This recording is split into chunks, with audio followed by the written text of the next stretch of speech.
In this lecture, we are going to study about eye, one of the sensory receptor. In the previous lecture, we have studied about various types of receptors. Of this, one is photoreceptor, and these photoreceptors are responsible for receiving sensory stimuli for vision. So this eye is the organ which is a sensory structure and concerned with reception of vision. We are going to study in detail about this eye. First of all, its position. Eye are located in the orbit of the skull. You can imagine this. The eye, its position, around that a cavity of bone is present, which is called as orbit. This eye is a rounded structure which is called as eyeball, and they are protected by bones, eyebrows, upper and lower eyelids and eyelashes. With this, lacrimal glands are also concerned with protection of eye. These lacrimal glands are also called as tear glands, concerned with secretion of tear, which provide lubrication for the eye movements.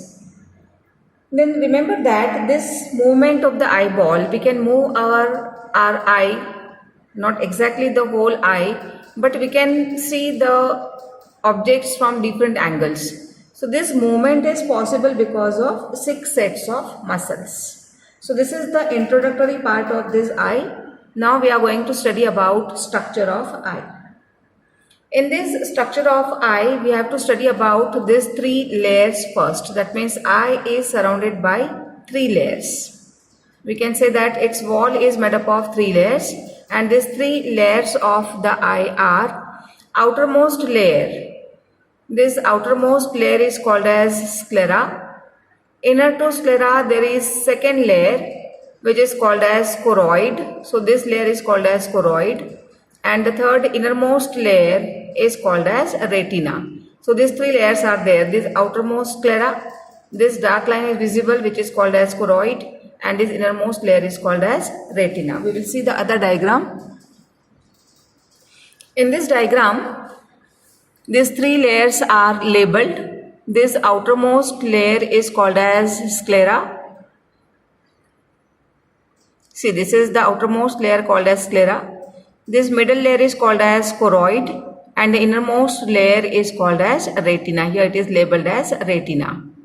We have to study their details. What are the different layers of the eye and what these different layers shows.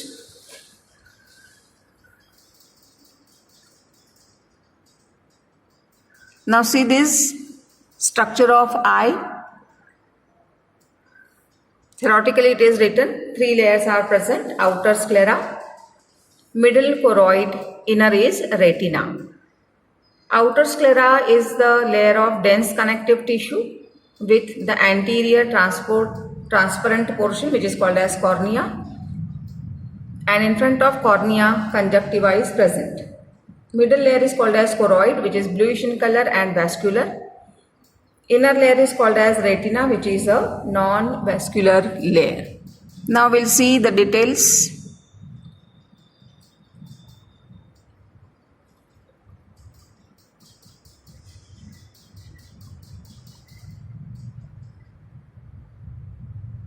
Now what are these details of the eye region? We will see the first layer which is called as sclera. I will tell you point wise so you can keep in your mind. This sclera, point number 1, it is the outermost layer which is made up of dense fibroelastic connective tissue consisting of collagenous fibers. Because of presence of collagenous fiber, it is somewhat tough layer providing protection to the eye. Along with protection, it provides attachment to the muscles of the eye. As we have seen, eyes are provided with 6 sets of muscles. So this attachment of muscles to the eyeball is because of this layer sclera. Now the next point you have to keep in your mind. This is second point. This sclera towards the anterior most region, this is the anterior most part. This anterior most part of the sclera, it is thin and transparent, and this is called as cornea. See that in the diagram it is clear that it is somewhat bulged. For what purpose? It is for collecting the light rays, so that this light rays will be focused properly on the retina. So what is the second point? This sclera is transparent in the anterior region, and this transparent anterior region is called as cornea, which is somewhat bulged. For what purpose? To focus the light rays on the innermost layer, which is called as retina. So this sclera is provided with, this outermost layer is provided with blood vessels. Hence we can say that it is a vascular layer. But this cornea, it is not provided with the blood vessel. It is the exceptional condition that sclera is provided with blood vessels, but in the region of cornea, blood vessels are not present. So from where it will get the nourishment? In this region here, this is the cavity called as aqueous chamber, and this aqueous chamber is filled with a fluid which is called as aqueous humor. So cornea will get nourishment from this fluid which is called as aqueous humor here. So this cornea, in front of the cornea you can see one more layer. Here this is the cornea, and this one more transparent covering is present over the cornea. This one more transparent layer over the cornea is called as conjunctiva. It provides protection and lubrication to the cornea here. So conjunctiva is one more layer, one more transparent structure. It is for protection and for providing lubrication to the cornea. Okay, so this is all about the outermost layer called as sclera. We will repeat it. Sclera, outermost layer, made up of fibroelastic connective tissue. Its anterior portion is thin, and this anterior thin portion is called as cornea, which is non-vascular and getting nourishment from this region which is called as aqueous humor, from the fluid which is called as aqueous humor.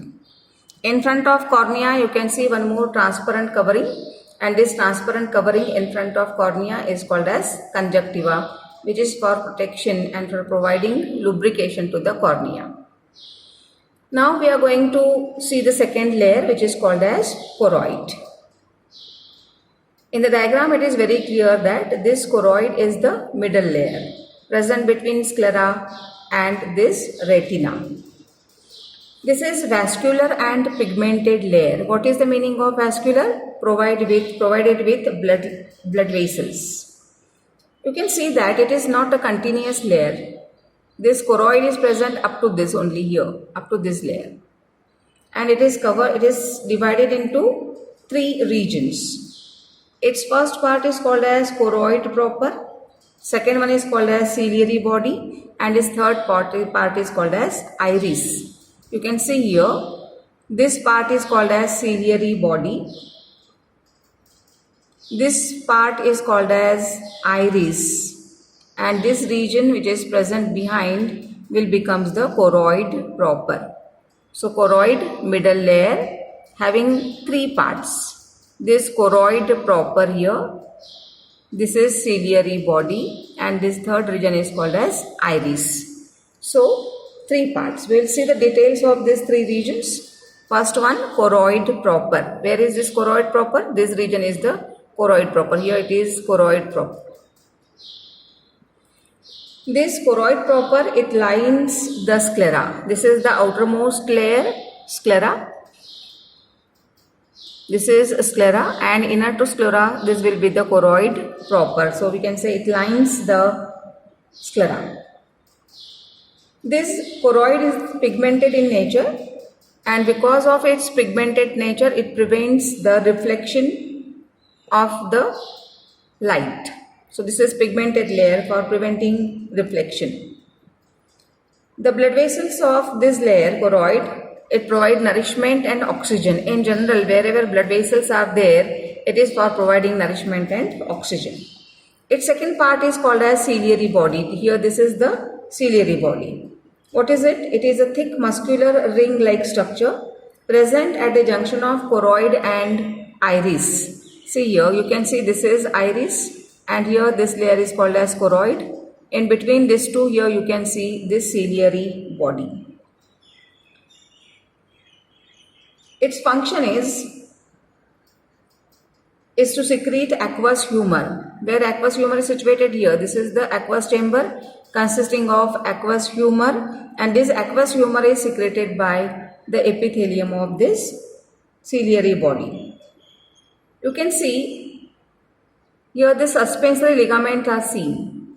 This suspensory ligament here where the cursor is there, this is the suspensory ligament which is get attached to the ciliary body. We can say that this ciliary body provide attachment to the ciliary body on both the sides. Here also this ciliary body is seen. So it is a muscular ring-like structure found at the junction of this iris and this sclera, and providing this attachment to the ciliary body. This ciliary body, here this ciliary body providing attachment to the suspensory ligament, and what is the function of suspensory ligament? It is holding the lens in its proper position. So for what purpose this suspensory ligament are required? This suspensory ligament and muscles of the ciliary body, this together, this much structure here, and towards the lower side this much here structure. What is the function? Helps in adjustment and size of the lens. Depending upon the type of light which is coming inside, which is entering here, accordingly the size of the lens will be adjusted with the help of this ciliary body and with the help of suspensory ligament. Okay, so we have seen about choroid proper. Later on we have seen about this second part, that is ciliary body, and now we are going to see about the third region which is called as iris. This iris is situated at the junction of sclera and cornea. Now you can see what is sclera. Your outermost membrane is called as sclera, and this is the cornea. So at the junction of these two here, this is the iris body seen, or the iris is seen. What is it actually? Vascular part of the choroid sharply bends. We have seen that vascular part, this back region is vascular region. So it sharply bends in this region. And because of bending of this vascular part of the choroid, here this structure is get formed which is called as iris. It is the thin colored portion of the eye. If you observe the eyes, you can see the colored portion which will be sometimes brown, black, and in some cases it is bluish. So this color of the eye is because of presence of this iris. We can say in eye the colored portion is because of iris. This iris, here towards both the side iris is seen, leaving an aperture here. This aperture is seen. This aperture is called as pupil. This pupil, the size of pupil can be regulated with the help of what? With the help of smooth muscles of iris. And for what purpose this regulation in the size is required? It is for maintaining the size of pupil so that the required amount of light will enter inside the eye. We can say that intensity of light, if the intensity of light is more, this is get contracted, a small opening is get formed, and when light intensity is less, it will be somewhat broader. So iris is for regulating the intensity of light, is for regulating the entry of light according to intensity of light. Okay, so this is for the third portion which is called as iris of the third layer choroid. So what we have seen? We have seen about the sclera first, outermost layer. It projects towards the anterior side as a thin layer called as cornea. Cornea is covered by conjunctiva. In choroid we have seen this is the choroid proper, number 1. Then second part is called as ciliary body and third part is called as iris. Now we are going to see about the innermost layer which is called as retina. Remember that this retina is the delicate and non-vascular layer. It is also non-vascular, that is not supplied with blood vessels. It consists of two parts. What are the two regions of this inner region called as retina? First one, single layer of pigmented non-sensory part lining the iris and ciliary body. Lining the iris and ciliary body means what? Here this is the ciliary body and this is the part of iris. So here the innermost layer retina which is there, it is non-sensory part, not taking part in the perception of light. And second region is sensory part. Here this is the second part of the retina present towards the inner side and this is the sensory region. Sensory region means taking part in perception of light, receiving light. It also shows the presence of outer pigmented part and inner nervous part. Okay. Now we are going to see the details of this retina. It consists of three layers again. So now we are going to see this retina, which is the sensitive region, and its three layers. For that we will see another diagram showing three layers of this region. This is the diagram showing structure of retina. See what are the three layers seen in structure of retina. It consists of outer photosensitive layer which is made up of rods and cones. See here. This is the layer of rods and cones. Here this yellow color structure. These are the cones. And this purple color structure which are visible are called as rods. So this is the outer layer of photosensitive cells. Then it consists of middle layer of bipolar cells. Here you can see these are bipolar cells. What is the meaning of bipolar? Neurons consisting of one of the large process which is called as axon, another one as a dendron. So bipolar neuron consisting of two processes.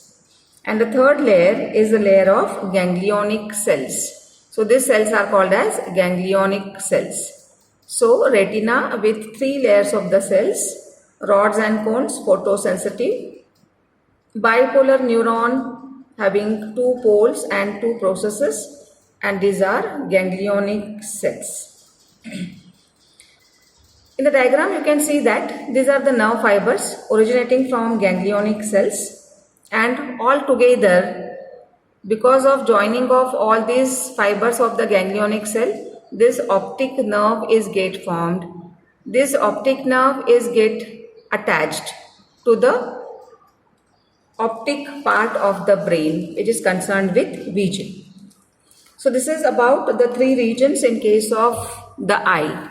Now we have to see about the other part which is seen in the diagram. See this diagram, it shows two more structures. These two more structures are, one is called as a blind spot and other one is called as fovea, in addition to this optic nerve. Just now in the previous diagram we have seen how the optic nerve is get formed. In retina the type of cells found are rods and cones. Inner to that there will be bipolar neuron and innermost will be the ganglionic cells. Fibers of ganglionic cells join together and results in formation of optic nerve which goes to the brain. Now this blind spot and fovea, what are this? This blind spot is present diagonally opposite to the lens. This is lens and diagonally opposite to the lens is this optic nerve. And this blind spot is also present here. Why it's called as a blind spot? Because in this area rods and cones are not present at all, and because of that vision is not possible here. This will become blind spot. This part is called as fovea. This is the fovea. You can see it is a depression found in the region of retina, and here rods and cones are present in large number. Especially cones are present in large number, and that's why there is maximum, we can see the sharp vision is there in the region of fovea. This fovea, in its center, it consists of a part which is called as fovea centralis. So fovea centralis means this depression, and here the surrounding part is called as macula lutea. So how the light is get past? Light will enter through conjunctiva, cornea, then to the lens, then it will fall on this retina. Retina, first of all, rods and cones will absorb the light, then to the bipolar cells, to the ganglionic cell. From there it will reach to optic nerve, and from optic nerve it will goes to the brain. Now details of this rods and cones. What are these rods and cones and what are their functions? We will see the functions of rods and cones, and for that diagram. Now see these rods and cones, what are their structures? These rods and cones are photosensitive, or we can say photoreceptor cells. Here these cones which are visible here, these cones are responsible for color vision, and this color vision as well as the vision in daylight, which is called as photopic vision, it is because of these cones. These cones are responsible for daylight vision, called as phototopic vision, and color vision is also because of these cones. Then we'll see about the rods. These rods, they functions in dim light. When the less light is present, dim light is there, at that time it works. As well as white and black vision is because of these rods only. See the terms, scotopic is there for vision in dim light. Here the combinations of cones are there. That means we can say cones are of different colors. Different color cones are red, green and blue light. That means different pigments are found of red, green and blue light. When we can see the colors, different colors are because of different combinations of these cones. And when we see the white light is produced because of equal combination of the cones. Equal combination of these three types of cones. When there is simultaneous equal stimulation of these three types of cones is there, we can see the white color, and various combination of these cones results in various type of colors. Okay, so remember about cones responsible for daylight vision as well as color vision. Color vision is because of presence of these pigments in the cones. Red, blue and green color pigments are found. Their various combinations gives rise to various colors, and simultaneous equal combination, equal stimulation of these cones results in production of white light. Then these rods consist of vitamin A derivative, a type of red protein, which is a derivative of vitamin A. This is called as rhodopsin. So rhodopsin is found in the region of these rods.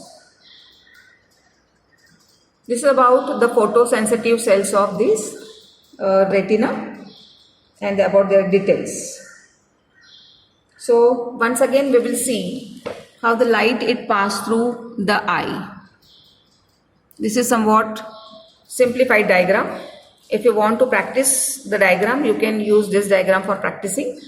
Here what it shows, we'll see the outermost layer sclera, which continues into the cornea.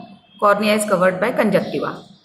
Then second layer choroid, divided into these three parts. First choroid proper, second is ciliary body, and third is iris. Ciliary body provide attachment site for this suspensory ligament. So on both the sides, suspensory ligament is for holding the lens in proper position. Retina, innermost layer with layer of rods and cones towards the inner side. Middle is the layer of bipolar cells and innermost is the ganglionic cells. Fibers of ganglionic cells forms the optic nerve which will move towards the brain. Here this depression is seen called as fovea, found in macula lutea. For maximum, we can say maximum vision is there because of presence of large number of rods and cones. Now see, because of the lens here, this eyeball is divided into two cavities. This is the aqueous humor, aqueous chamber filled with aqueous humor, and this part is called as vitreous chamber which is filled with vitreous humor. Function of this aqueous and vitreous humor is to maintain a proper pressure inside the eye. So the functioning of eye can be done properly. In this last part, generation of image is given. It is not explained in detail, simply the light rays from the object. That means if the object is present here, then light rays will pass through conjunctiva, cornea, through the lens, and it falls on the retina, where the cells are get stimulated, images get formed, and this image will be carried through optic nerve to the brain, where it will be analyzed. Okay, so this is all about the structure of eye. Question of 5 marks with diagram can be asked. Only diagram can be asked for 3 marks. May possible that diagram will be given without labels, only arrows will be shown and you have to label the diagram. Okay, so this is one of the sensory receptor which is concerned with receiving the stimuli of light and concerned with vision. Second type of receptor organ or the sensory organ, ear, we are going to study in the next lecture.